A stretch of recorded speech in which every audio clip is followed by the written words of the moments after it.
સતગુરુ મહારાજની જય. સત્ય સનાતન ધર્મની જય. એક જ ગુરુ, એક જ ઈશ્વર, એક જ નામ નિશાની. આ એક એકને જેણે ધારી, એને આ સત્ય ભક્તિ સમજાણી. સર્વે સંતો, મહંતો, ભક્તો, જ્ઞાની હંસો ને જિજ્ઞાસુ આત્માઓને વંદન સાથે જય ગુરુ મહારાજ. આજે ગુરુ કૃપાથી સતાર સાહેબની એક વાણીને મત્તી અનુસાર સમજવાનો પ્રયત્ન કરવો છે, અને એમાં જે કાંઈ નાની મોટી ભૂલ કે ત્રુટિ રહે એ બધી મારી છે, પણ આપ મોટું મન રાખીને ક્ષમા કરશો. તો જોઈએ ભજનના શબ્દો. પહેલી કડીમાં સતાર સાહેબ શું કહેશે કે મૂર્ખ મન ગુરુ વિના ગમ નહીં પડે. ગુરુ કરો તો તમને જ્ઞાન બતાવે, ત્યારે મુક્તિનો માર્ગ જડે. મૂર્ખ મન ગુરુ વિના ગમ નહીં પડે.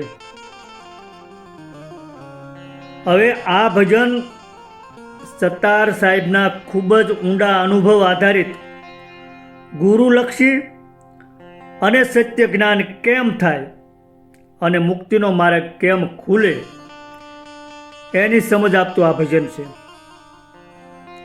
અને આખી ભજનવાણીમાં શબ્દો કંઈક આકરા છે,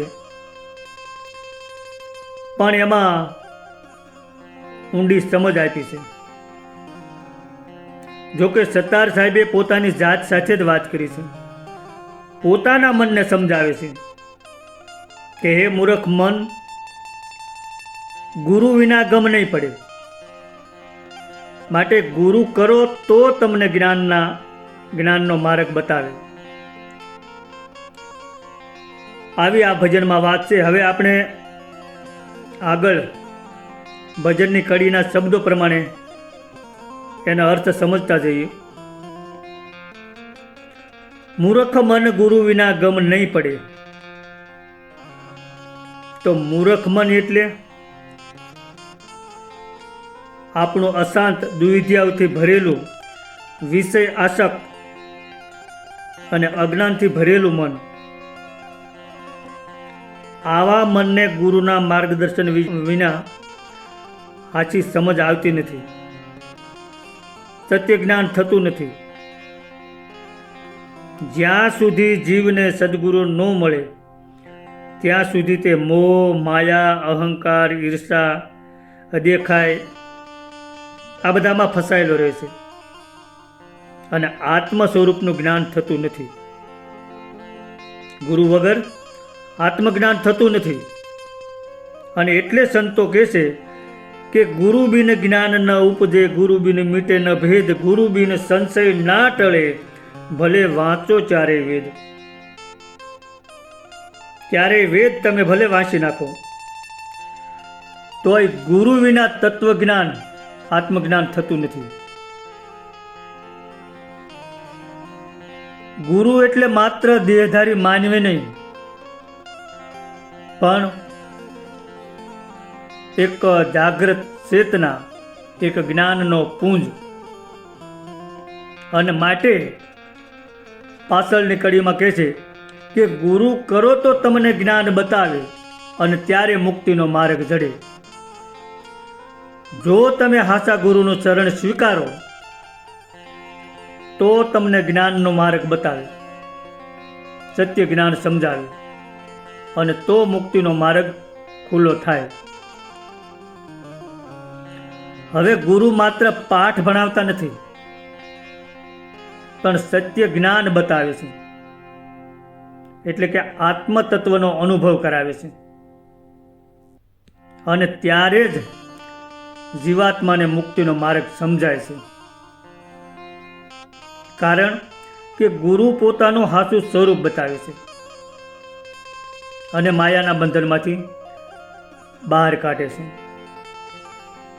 કામ, ક્રોધ, મદ, લોભ, મોહ અને મત્સર જેવા આંતરિક દુશ્મનોના સંકજામાંથી છોડાવે છે, અને પછી હાચી ભક્તિ અને હાચી સાધનાનો માર્ગ બતાવે છે, સાચી દિશા બતાવે છે.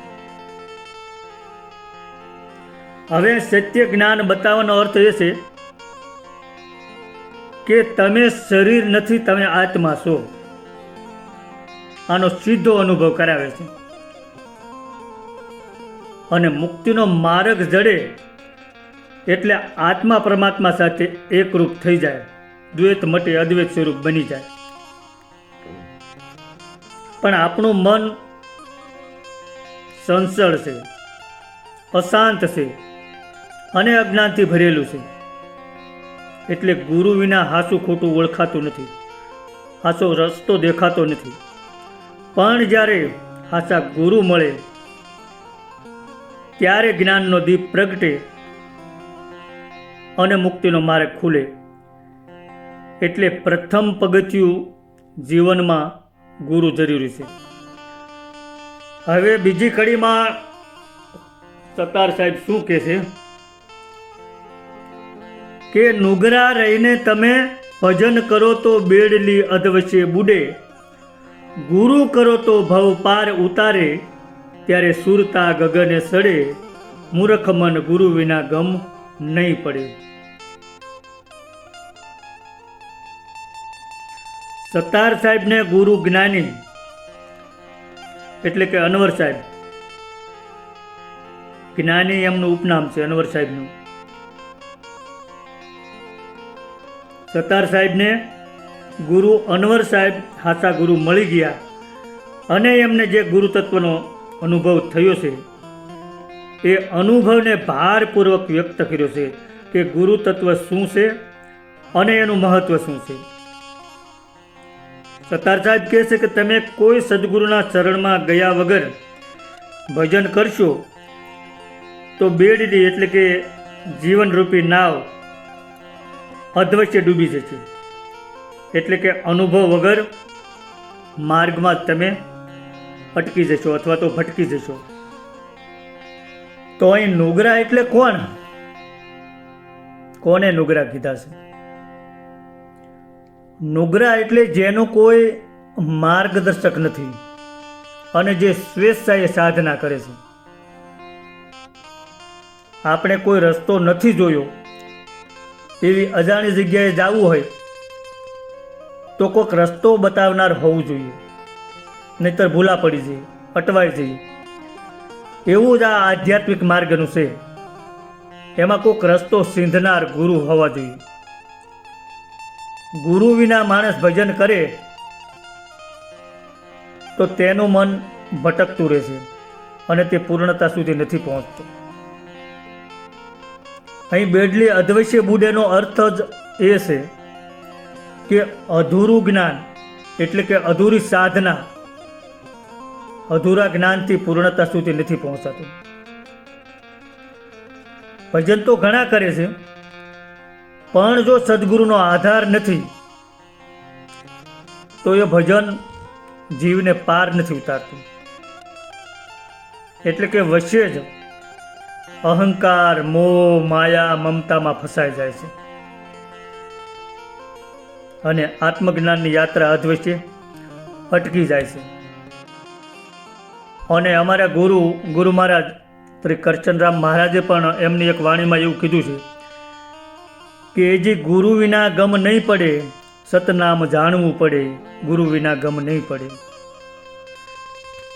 પછી કીધું કે ગુરુ કરો તો ભવપાર ઉતારે, ત્યારે સુરતા ગગને સડે. તો અહીં હાસા ગુરુની મહિમાની વાત કરી છે. હાસા ગુરુ શબ્દ સાંભળે એટલે તરત એક પ્રશ્ન ઉદ્ભવે કે હાસા ગુરુ કેમ લખવું પડતું છે? તો શું ખોટા ગુરુ પણ હશે? હા, હશે. દરેક ક્ષેત્રમાં હાસું ખોટું રહેવાનું જ છે. અને એટલા માટે અખા ભગતને પણ કહેવું પડ્યું છે કે ગુરુ કીધા મેં ગોકળનાથ, ઘરડા બળદને ઘાલી નાથ, ધન હરે પણ ધોખો ન હરે, એ ગુરુ કલ્યાણ શું કરે? અખા ભગતે પહેલા ગોકળનાથને ગુરુ કર્યા હતા પણ એને કોઈ જ્ઞાન થયું નહીં. અને ત્યારે એ ઉપરના શબ્દો અખા ભગત બોલ્યા છે અને પછી બ્રહ્માનંદને ગુરુ કર્યા. ત્યારે તેમને સત્ય જ્ઞાન થયું અને ત્યારે એના મુખમાં સરસ્વતી બિરાજમાન થયા અને પછી એને હાસો આનંદ થયો. હાચા ગુરુ મળે એટલે શિષ્યના જીવનનો પલટો આવી જાય, પરિવર્તન થઈ જાય અને ઈશ્વરની ઓળખ થઈ જાય. એટલે દાસ સતાર કહે છે કે ગુરુ કરો તો ભવસાગર તરી જાઓ અને તમારી સુરતા ગગને ચડે. એટલે કે ધ્યાન ઊંચા સ્તરે પહોંચે, ચિત્ત શાંતિ અને આનંદ અનુભવે, ભવ પાર ઉતારે અને સુરતા ગગને ચડે. એ સમજવા જેવું છે. ભવપાર એટલે જન્મ મરણના ચક્રમાંથી મુક્ત કરે, પછી જન્મમાં મરવાનું ન રહે, મુક્તિ પદને પામી જાય. સુરતા ગગને ચડે એટલે આંતરિક અનુભવ થાય અને સુરતા 10મા દ્વાર તરફ ઉઠે. ગગન એટલે અહીં બહારના આકાશની વાત નથી, પણ સીધાકાશ, આંતરિક દિવ્ય આકાશ, અવકાશ. અને સુરતા ગગને ચડે એટલે આત્મા પોતાના મૂળ સ્વરૂપમાં સ્થિર થાય, એટલે કે પરમાત્મા સાથે એકરૂપ થાય. ગુરુ નાવિક છે અને જીવ નાવમાં બેઠેલો છે. સંસાર દરિયો છે. ગુરુ મળે તો પાર અને ન મળે તો ભટકાર. હવે આગળ ત્રીજી કડીમાં શું કીધું છે કે ભજન કરે પણ ભેદ ન જાણે, નાહક મૂર્ખા લડે, કહેણી કહે પણ રહેણી વિના, આ કાચી કાયા સડે, મૂર્ખ મન ગુરુ બિના ગમ નહીં પડે. ભજનના આ ત્રીજા અંતરામાં સતાર સાહેબે દિશા ખોટી પકડાય તો કેવું ભયંકર પરિણામ આવે એ વાત કઠોર શબ્દમાં અહીં કહી દીધી છે. જો કે શબ્દો આકરા જરૂર છે, પણ એમાં હાચી સમજ છે. ભજન કરે પણ ભેદ ન જાણે. ભક્તિ કરવી હોય તો ભક્તિનો ભેદ જાણવો જોઈએ. રામા પીરે પણ હરજી બાંઠીને કહ્યું હતું કે ભક્તિ કરો તો હરજી અગમ ભેદને જાણો. તો આ ભક્તિનો અગમ ભેદ શું છે એ ભેદ જાણવાનો છે, અને ગુરુ ચરણે જવાથી પૂરેપૂરું સમજાય છે. અગમ એટલે જે મન બુદ્ધિ ઇન્દ્રિયોથી પકડાય નહીં, અને ભેદ એટલે રહસ્ય, આંતરિક રહસ્ય. અગમ ભેદ એટલે એવું તત્વજ્ઞાન કે જે વાંચવાથી કે સાંભળવાથી નહીં, પરંતુ અનુભવથી જ જણાય. અને અનુભવ બ્રહ્મનિષ્ઠ સદગુરુ મહારાજ કરાવે છે. અહીં ભક્તિ માત્ર ક્રિયા નથી, સ્થિતિ છે. તમે માળા ફેરવો, મંદિરોમાં જાઓ, ભજન ગાઓ, આ ભક્તિની નવદા ભક્તિની શરૂઆત છે. પણ અગમ ભેદ એ છે કે ભક્તિ એટલે અંતરમાં સતત ભગવાનની હાજરીનો અનુભવ. સામાન્ય રીતે ભક્તિમાં હું ભક્ત છું અને ભગવાન અલગ છે એવો ભેદ રહે છે. પણ અગમ ભેદ જાણો એટલે હું ઓગળી જાય છે અને ભક્ત અને ભગવાન એક થઈ જાય, અને એને જ અદ્વૈત ભક્તિ, અગર તો પરમ ભક્તિ કહે છે. સામાન્ય રીતે માણસને બહાર શોધવાની ટેવ હોય છે, ભગવાનને બહાર શોધે છે. પણ અગમ ભેદ શું કહે છે? પરમાત્મા અંદર જ છે. એટલે ભક્તિ એટલે અંદરની યાત્રા.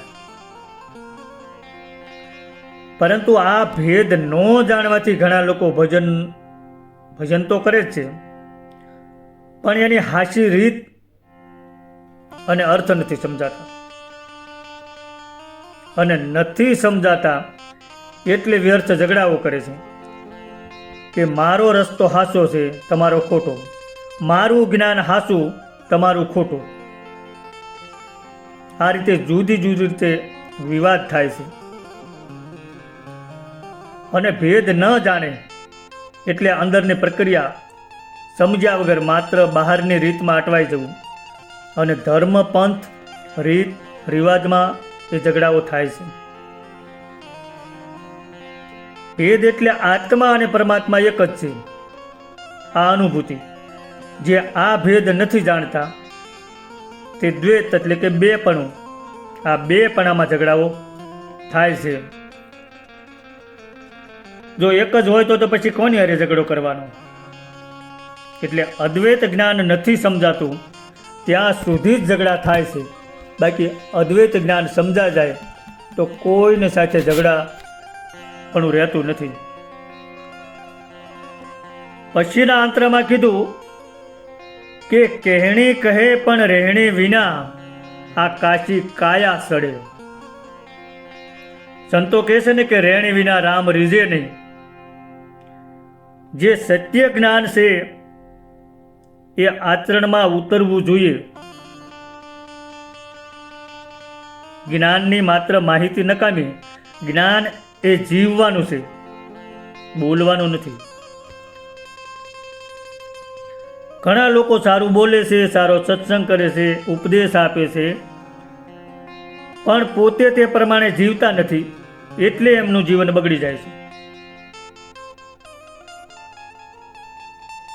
કહેણી એટલે બોલવું, જ્ઞાન આપવું, અને રહેણી એટલે જીવનમાં ઉતારવું, આચરણમાં ઉતારવું.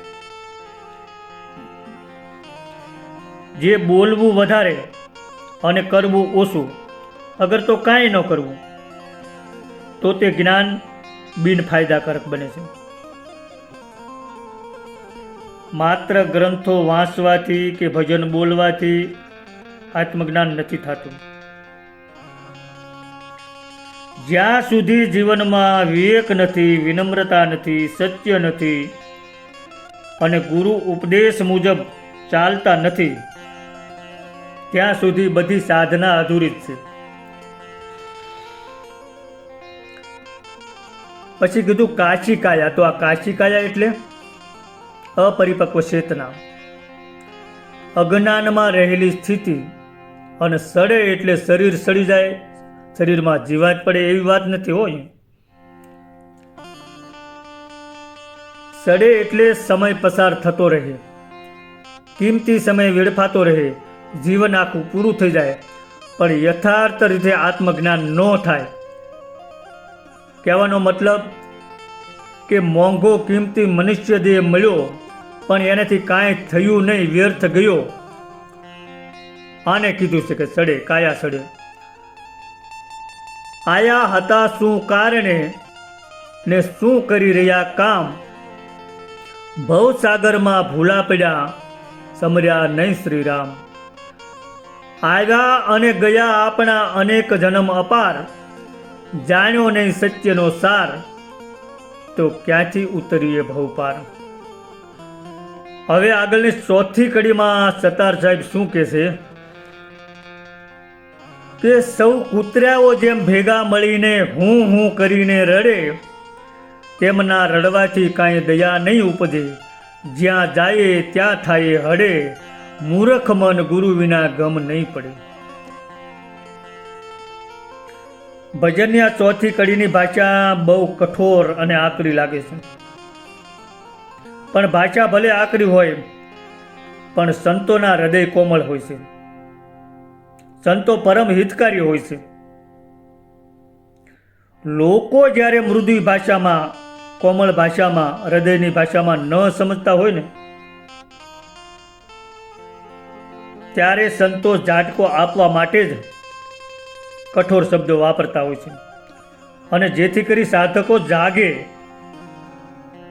જો કે આ નિંદા નથી, પણ જાગૃતિ માટેનો પ્રહાર છે.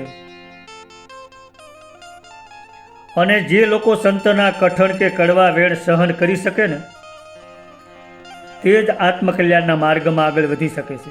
એ પણ નક્કી જ વાત છે.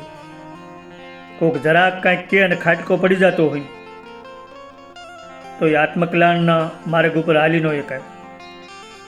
હું એટલે અહંકાર. લોકો ભેગા થાય છે પણ અંદરથી દરેક કહે છે કે હું હાચું, મારું જ હાચું, હું કહું એ જ સત્ય છે. એટલે કહેવાનો અર્થ એ છે કે ભજન કે સત્સંગમાં પણ અહંકારનો અવાજ આવી જાય છે. બહારથી દેખાવમાં ભજન કીર્તન સત્સંગ સભા ચાલતી હોય, પણ અંદરથી ઈર્ષા, સ્પર્ધા, માન, અપમાન, અદેખાય આ બધું ચાલતું હોય છે. અને એ ભજન નથી, માત્ર એ શોર બકોર જ છે.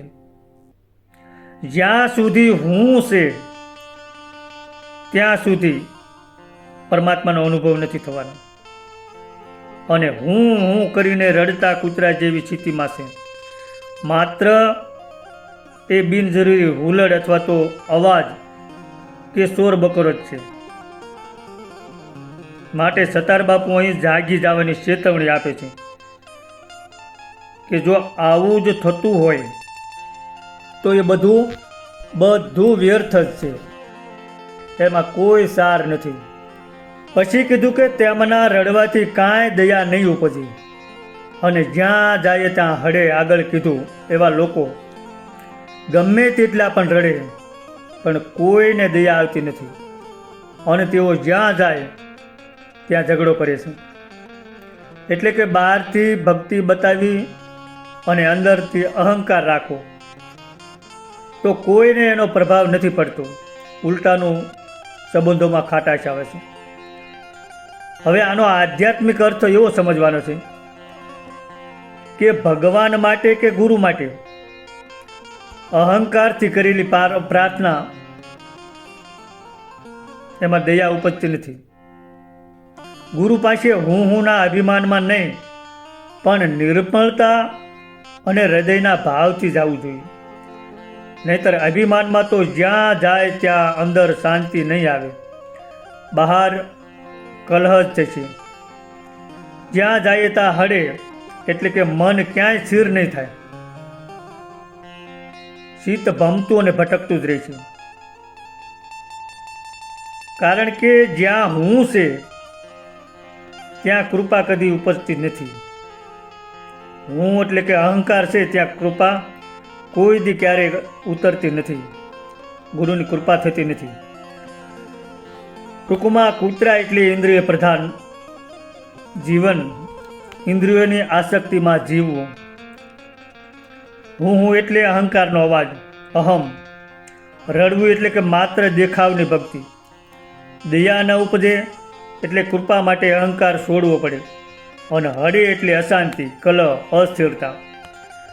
સંતો જ્યાં પ્રેમથી સમજાય ત્યાં પ્રેમ વરસાવે છે, પણ જ્યાં અહંકાર ભર્યો હોય ત્યાં પછી ઝાટકો આપે છે. જેમ ડૉક્ટર ક્યારેક કડવી દવા આપે છે, ક્યારેક વાટ કાપ પણ કરી ઓપરેશન પણ કરે છે, પણ એનો હેતુ રોગને મટાડવાનો હોય છે. એમ સંતોની કઠોર વાણી પણ સાધકના હિત માટે હોય છે, સાધકના કલ્યાણ માટે જ હોય છે. હવે સતાર સાહેબ છેલ્લી 5મી કડીમાં આગળ શું કહે છે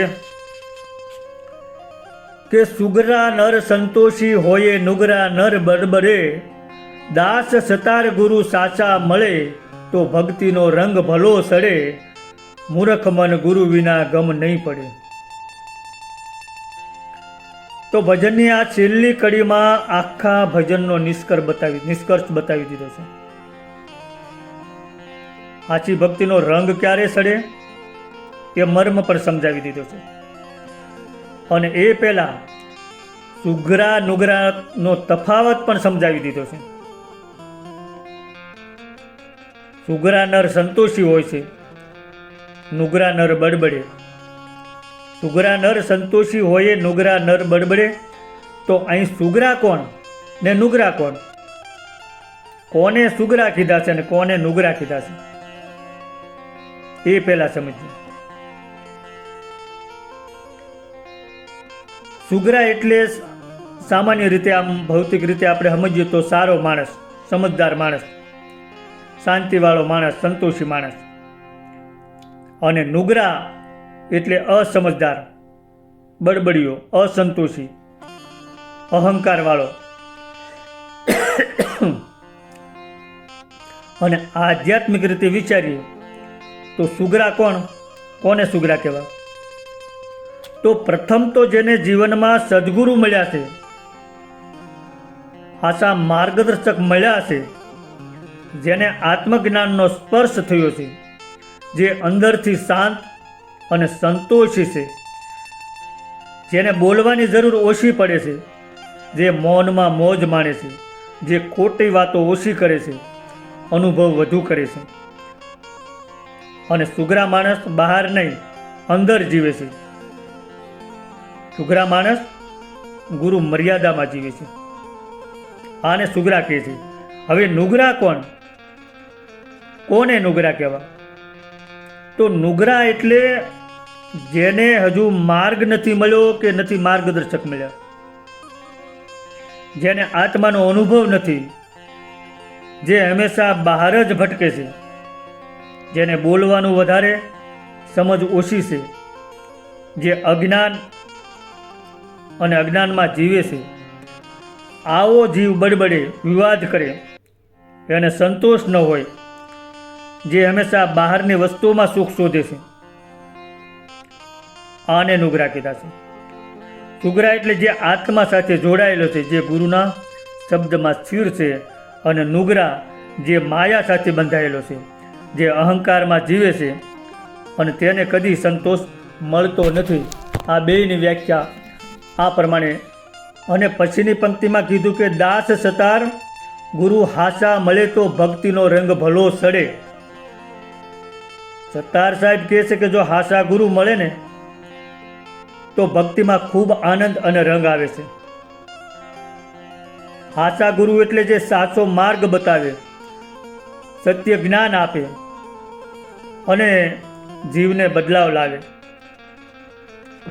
અને રંગ સડે એટલે ભક્તિમાં પ્રેમ આવે, પ્રેમ વધે, આનંદ આવે, લગાવ વધે, એટલે કે ભજન મીઠું લાગે. હાસા ગુરુ મળે તો ગુરુ મળ્યા પછી નામમાં પ્રીતિ આવે, ધ્યાનમાં સ્થિરતા આવે અને આંતરિક આનંદ અનુભવાય અને નિર્ભયતા આવી જાય. પછી એને કોઈ જાતનો ભય ન રહે, મૃત્યુનો પણ ભય ન રહે, કારણ કે મરવાનો જ નથી, પછી ભયશે ન. હાચા ગુરુ મળવા એટલે અંતરમાં પરમ ગુરુનું પ્રગટ થવું. અને રંગ સડવો એટલે આત્મા પરમાત્મામાં લીન થાય, દેતપણાનો વિલય થઈ જાય, પછી બેપણું મટી જાય, પછી બોલનાર પણ તું ને સમજનાર સાંભળનાર પણ તું, તારા સિવાય બીજો કોઈ નથી, એ સત્ય સમજાઈ જાય છે. આમ આ આખા ભજનનો સાર એ સમજવાનો છે ટૂંકમાં કે ગુરુ વિના મન અજ્ઞાનમાં ભટકે છે, ગુરુ વિના જ્ઞાન થતું નથી. બીજી વાત કે ગુરુ વિના સાધના અધૂરી રહે છે. અને ગુરુ પાસેથી ભજન ભક્તિનો ભેદ જાણવો જરૂરી છે. ભક્તિમાં અહંકાર નિષેધ છે, અહંકારથી ભક્તિ નિષ્ફળ થાય છે, માટે અહંકાર છોડવો જરૂરી જ છે. અને અંતે હાસા ગુરુ મળે તો જ આ ભક્તિનો હાસો રંગ સડે ને તો જ હાસો આનંદ મળે. આવું આ ભજનમાં સતાર સાહેબ કહે છે. મારી મતિ પ્રમાણે, મારી સમજ પ્રમાણે વાત કરી છે. ભૂલ સુખ માફ કરજો. સતગુરુ ભગવાનની જય, સતાર સાહેબની જય.